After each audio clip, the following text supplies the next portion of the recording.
भारत गौरव आचार्य श्री पुलक सागर जी गुरुदेव के प्रवचन एवं धार्मिक कार्यक्रम निशुल्क देखने एवं सुनने के लिए YouTube चैनल जिन शरणम मीडिया को सब्सक्राइब करें। और यदि आप Facebook या Instagram पर देख रहे हैं तो फॉलो करना ना भूलें और बेल आइकॉन पर क्लिक जरूर करें। कितने भी बड़े बड़े घर बना लेना मान्यवर, उन घरों में चैन नहीं मिला करता है। एक सेठ था, रात को सो रहा था, गहरी नींद में सो रहा था। रात को 12 बजे उसके स्वप्न में लक्ष्मी आ गई। सेठ ने कहा, लक्ष्मी तुम्हारा अभिवादन है, तुम्हारा स्वागत है, तुम्हारा वंदन है, तुम्हारे कारण ही लोग मुझे सेठ कहते हैं। तुम नहीं होगी तो कोई मुझे पूछने वाला। लक्ष्मी ने कहा, सेठ मैं तुझसे बहुत खुश हूं, 20-25 साल से तेरे साथ हूं और तू जानता है ना कि मेरा स्वभाव एक जगह बैठने का नहीं है, मैं आती हूं। और सेठ ने कहा, कैसी बहकी बहकी बात कर रही हो देवी? बोले, बस सेठ अब मेरे जाने का समय हो गया है। अरे सेठ के तो पसीने छूट गए। उसने कहा, लक्ष्मी तुम चली जाओगी मुझे छोड़कर? बोले, मेरा टाइम हो गया है, मेरे पास वक्त नहीं। कभी आप ख्याल करना, लक्ष्मी और सरस्वती दो चित्र देखना। सरस्वती हमेशा बैठी बनती है, लक्ष्मी हमेशा खड़ी बनती है। ध्यान रखना, बहुत कम तस्वीर होंगी जिसमें लक्ष्मी बैठी हो, लक्ष्मी अधिकतर खड़ी होती है। और सरस्वती के चित्र में सरस्वती बैठी होती है। मालूम है इसका अर्थ क्या होता है? कि लक्ष्मी कहती है, ऐ इंसान मेरे पास ठहरने का बैठने का समय नहीं है। आज तेरे पास हूँ, कल किसी और के पास चली जाऊंगी। मैं घुमक्कड़ हूँ, मैं स्थिर नहीं हूँ, मैं चंचल हूँ। आज तेरे पास चंचला लक्ष्मी होती है, आज तुम्हारे पास हूँ, कल किसी और के पास। लक्ष्मी स्थिर कब रहती है? पूरे दिन मेहनत करते हो, गुलाबी रंग के गांधी जी आते हैं, शाम को निकल के कहीं और चले जाते हैं। स्थायी तो रहते ही नहीं, या बैंक में चले जाएंगे, यहाँ चले जाएंगे। लक्ष्मी कभी स्थायी रहती नहीं है। और सरस्वती को देखना चित्र, सरस्वती कहती है, एक तो मैं आती नहीं हूँ, सबके भाग्य में थोड़ी आती हूँ, और यदि आ गई तो फिर छोड़ के कभी जाती नहीं हूँ। वो सरस्वती हुआ करती है। मालेगांव वालों, तुम्हारे पास लक्ष्मी होगी, मेरे पास सरस्वती है, ध्यान रखना। और एक बात याद रखना अपनी जिंदगी में, लक्ष्मी वालों को देखना। हमने सुना है कई लाखपति रातों रात खाकपति हो जाते हैं, लेकिन सरस्वती के लिए नहीं सुना होगा कि कोई ज्ञानी मूर्ख हो गया, कोई ज्ञानी विद्वान अज्ञानी हो गया हो। एक बार सरस्वती आ गई तो फिर जाने का नाम नहीं लिया करती है।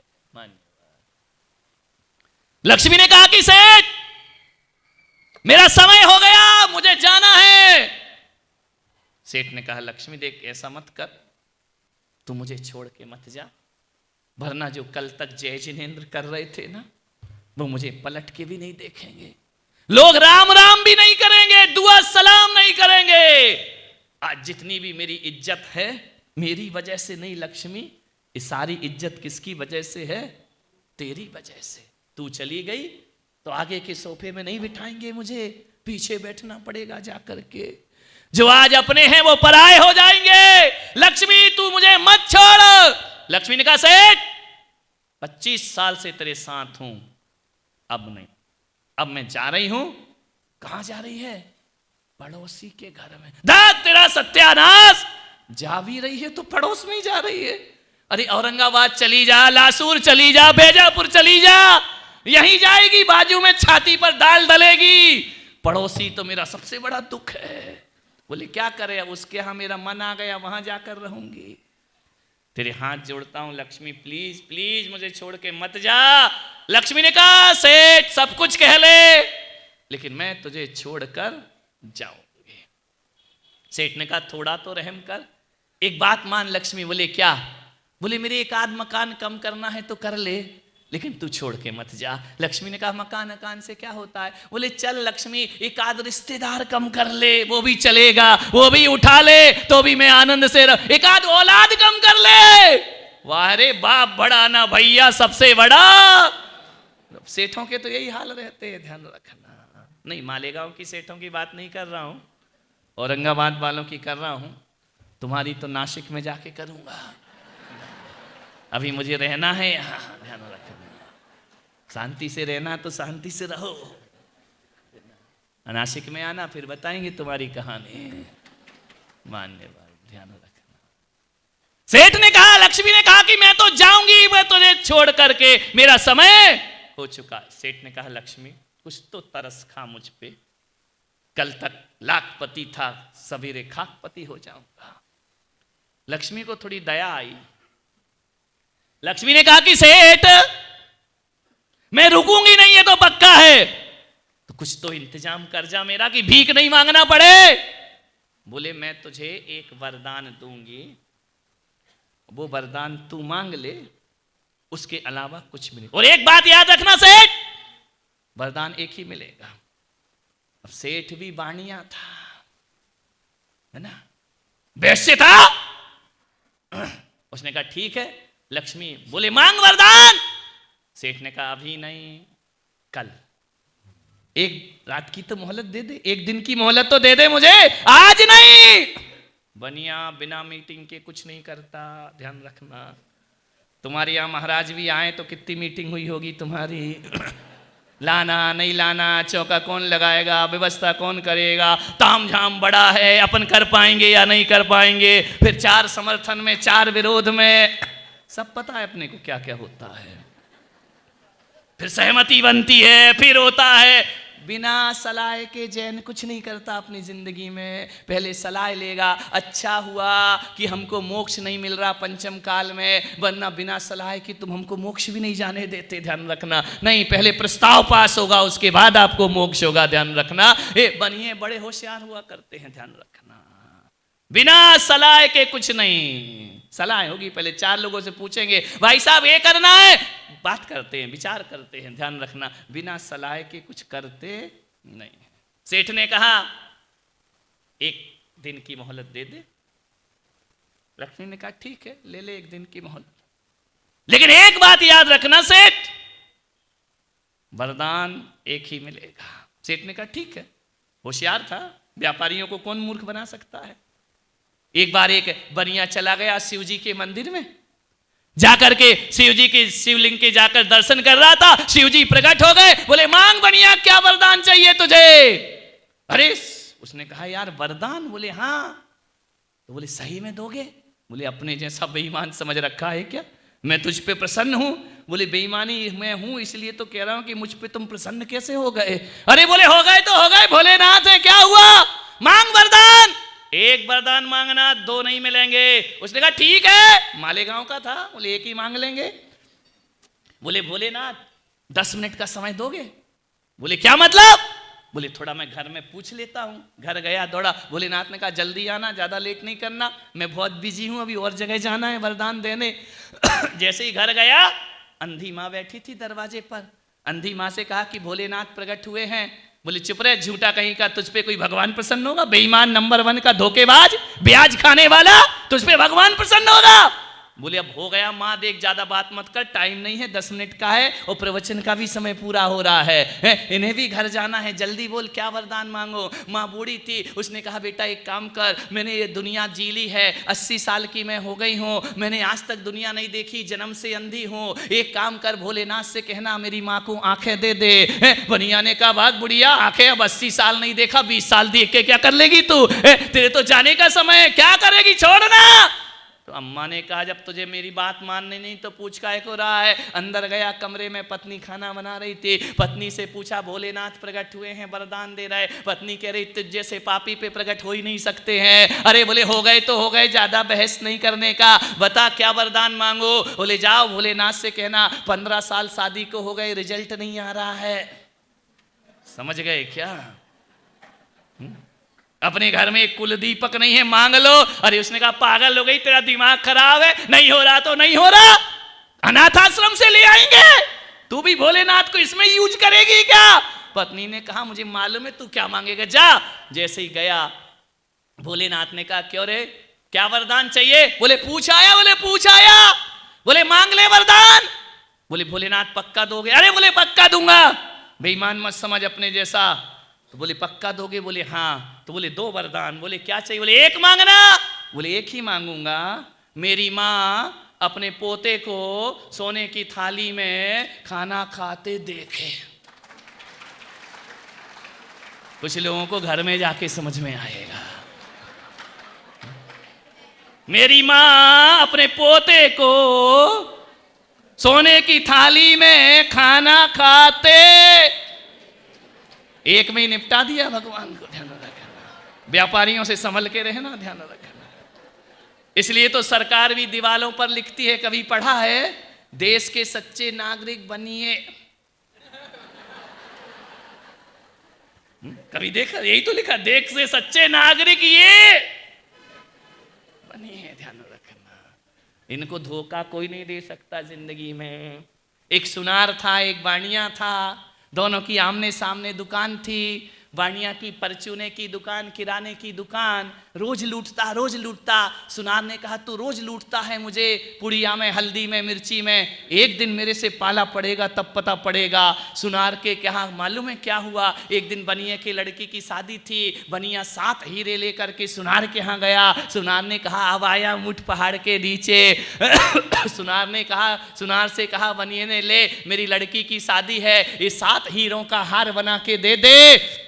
बोले 7 हीरो का हार? बोले हाँ। बोले गिन, 1 2 3 4 5 6 7। बनिया ने एक हीरा यहाँ दबा लिया, 6 हीरे पकड़ाए। बोले ले 7 हीरो का हार बना के दे। सुनार समझ गया गड़बड़ कर रहा है। सुनार ने गिने 1 2 3 4 5 6, वो बोल रहा 7। गिनते गिनते सुनार ने नीचे गिरा दिया 1। बोले ठीक है बनिया, ध्यान रख, मैं तुझे 7 हीरो का हार बना करके दूंगा। बोले 7 हीरो का? बोले हाँ। बोले 7 हीरो का हार बना। सुनार को 6 दिए, सुनार ने एक नीचे गिराया। बोले ठीक है। बोले क्या? बोले 6 हीरो का हार बनाकर मैं तुझे दे दूंगा। बनिया समझ गया कि एक इसने नीचे गिरा लिया है। तो सुनार ने कहा एक तूने दबा लिया है, ये भी मैं समझ गया हूं। ध्यान रखना, विचार करना है आपको, इनको कोई मूर्ख नहीं बना सकता है। ध्यान रखना, मान्यवाद। सोचिए, लक्ष्मी ने कहा कि सेठ एक दिन की मोहलत, बस।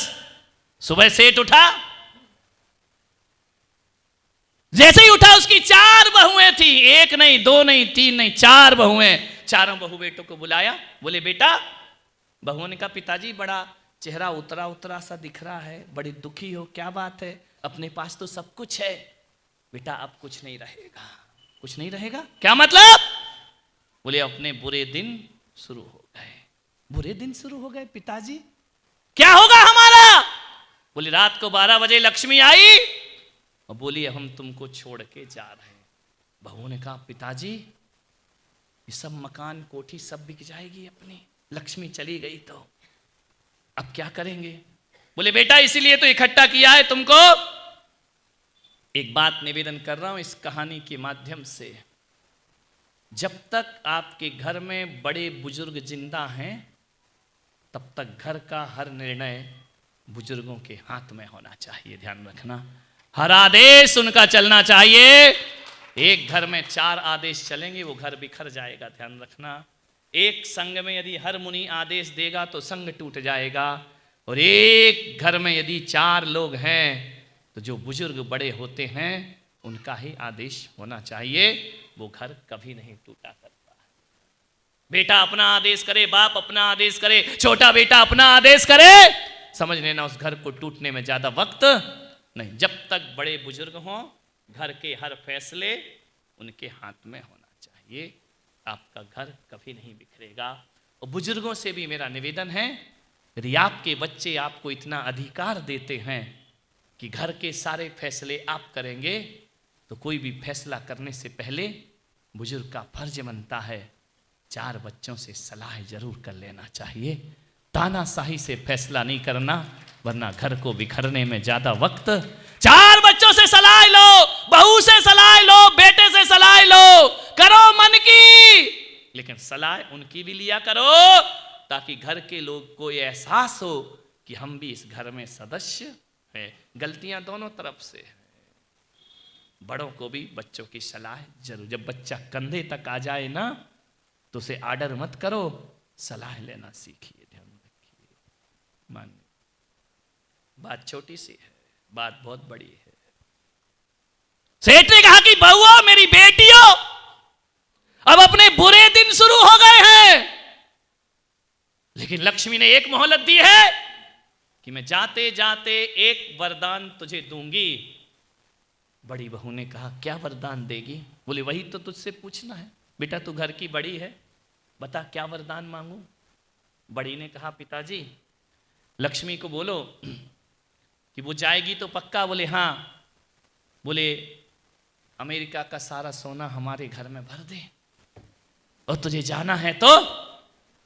ससुर ने कहा ठीक है बेटा, बात करूंगा, लेकिन वो बाइडेन लाने देगा जब तक, वो तो यहां का भी ले जाने के चक्कर में है। दूसरी बहू से पूछा बेटा तू बता क्या वरदान मांगू? बोली पिताजी भाभी की बातों में मत लगो, कोई वो लाने नहीं देगा बाइडेन, यहाँ सोना होना बम पटक देगा, निपट जाएंगे अपन। तो बोले क्या किया? बोले आजकल क्या है कि अस्पताल का और स्कूलों का धंधा बहुत चल रहा है। तो बोले क्या मतलब?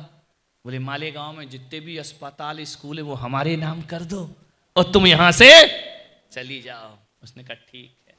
तीसरी बहू से पूछा बेटा तू बता क्या वरदान मांगू?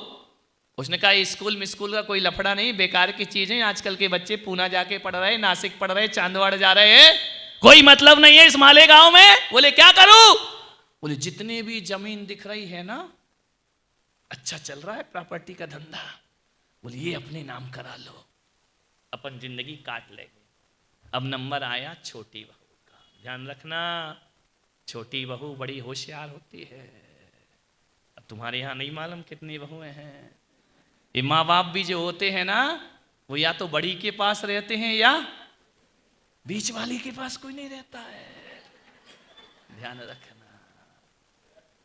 ट्रेन में भी या तो इंजन की कीमत होती है या गार्ड के डिब्बे की, बीच के डिब्बे तो यहां वहां होते रहते हैं, कुछ नहीं करते हैं। ध्यान रखना। अखबार में या फ्रंट की कीमत है या बैग की, बाकी तो भर दिया जाता है उसको। ध्यान रखिए। कौन बोला? इसलिए महाराज हम बहुओं ने 4 का लफड़ा ही छोड़ दिया। तू ही इंजन, तू ही गार्ड, तू ही डिब्बा। ध्यान रखना। छोटी बहू से कहा कि बेटा तू कुछ बता, लक्ष्मी से क्या वरदान मांगू? छोटी बहू ने कहा पिताजी मैं घर की सबसे छोटी हूं, मैं क्या जानूं क्या वरदान, जो भाभियां कह रही वो मांग लो। ससुर ने कहा नहीं बेटा तू भी सदस्य है, छोटी हुई तो क्या हुआ, इस घर की मेंबर है, छोटी बहू है, तुझे भी बराबर से बोलने का अधिकार है, तू भी अपने विचार दे सकती है। बोले पिताजी छोड़ो ना, जो ये मांग रही मांगने दो। छोटी बड़ी होशियार होती, एकदम से नहीं बोलती है, घुमा फिरा के लपेट लपाट के धीरे से फिर अपनी बात रखती है। मुझे छोटी ना समझो, कमाल करूंगी। छोटी बहू ने कहा कि पिताजी मैं कुछ ज्यादा जानती नहीं हूं। बोले नहीं बेटा फिर भी कुछ तो सलाह दे, मानना नहीं मानना मेरी मर्जी है, तू अपनी अर्जी तो लगा। उसने कहा पिताजी मैं इतना चाहती हूं कि लक्ष्मी से कहना कल की जाने वाली आज चली जा। जिठानियन का ज्यादा बोल रही है क्या? बकबक, आज चली जा, सड़क पे आ जाएगी, किराए का मकान हो जाएगा। पापा जी इसकी बातों में मत लगना, नटखट है, आज चली जा। ससुर ने कहा बेटा सुन तो लो, उसको पूरी बात तो बोल लेने दो, वो क्या चाह रही है। बोले पिताजी मैं इतना चाहती हूं कि लक्ष्मी से कहना कल की जाने वाली आज चली जा, हमें कोई फिक्र की बात नहीं है, लेकिन हे लक्ष्मी जाने से पहले एक वरदान दे देना कि तेरे जाने के बाद हम 4 भाई बहुओं में प्रेम बना रहना चाहिए और मुझे किसी चीज की जरूरत, तू रहे या ना रहे कोई फर्क नहीं पड़ता है, हम चारों बहुओं को किसी की नजर नहीं लगना चाहिए, हम चारों बहू और बेटे प्रेम से जिंदगी काटें। पिताजी यदि प्रेम रहेगा तो चटनी रोटी भी स्वाद दिया करती है, और प्रेम ना रहे तो 56 भोग भी बेकार लगा करते हैं। हम चारों में प्रेम रहे ऐसा वरदान देकर जा। लक्ष्मी से कहना हे लक्ष्मी सब ले जा, मकान ले जा, सब ले जा, जेवर ले जा, आभूषण ले जा, हमारे घर का प्रेम छीन करके मत जाना। हम जीवन की अंतिम सांस तक दशरथ राम लक्ष्मण भरत शत्रुघ्न जैसा जीवन जीता रहे, हमारा जीवन सार्थक हो जाएगा। सेठ ने कहा ठीक है। सेठ सोया। दूसरे दिन 12 बजे फिर लक्ष्मी आई। लक्ष्मी ने कहा तो सेठ मैं चलूं, क्योंकि 10:05 हो गए हैं, इन्हें भी जाना है, इसको भी भगाते हैं। बोले सेठ मैं चलूं। लक्ष्मी ने कहा, सेठ ने कहा क्यों वरदान नहीं दोगी? नहीं नहीं मांग लेना, क्या वरदान चाहिए? सेठ ने कहा लक्ष्मी मेरा समाधान हो गया मेरी जिंदगी का। बोले वरदान मांग, ज्यादा बात मत कर। बोले सेठ ने कहा लक्ष्मी तुझे जाना है? बोले पक्का 100%, कोई दुनिया की ताकत नहीं रोक सकती है। तो सेठ ने कहा अभी चली जा, इसी वक्त चली जा। लक्ष्मी ने कहा पागल हो गया सेठ, मेरे पीछे कल गिड़गिड़ा रहा था, पैरों में सिर रख रहा था, रो रहा था, आज कह रहा कि जा चली जा। बोले हाँ लक्ष्मी तुझे जाना है तो चली जा, एक वरदान दे के जा। बोले क्या वरदान? बोले तेरे जाने के बाद हमारे परिवार में प्रेम बना रहना चाहिए। लक्ष्मी ने कहा सेठ एक बार और सोच ले, तू क्या मांग रहा है? तेरे आभूषण चले जाएंगे, तेरी कार चली जाएगी, तेरा बंगला चला जाएगा, सब कुछ छिन जाएगा, तेरा सम्मान चला जाएगा। सेठ ने कहा जाता है तो जाए, लेकिन हमारे परिवार का प्रेम नहीं जाना चाहिए। लक्ष्मी ने कहा और सोच ले। बोले सोच लिया। तो लक्ष्मी ने कहा फिर मैं चलूं? तो बोले जा, वरदान झूठा नहीं होना चाहिए। लक्ष्मी ने कहा सेठ अब मैं तुझे छोड़कर कभी नहीं जा सकती हूं। सेठ ने कहा क्यों? बोले जिस घर में प्रेम होता है ना, उस घर को लक्ष्मी कभी छोड़ करके नहीं जाया करती है।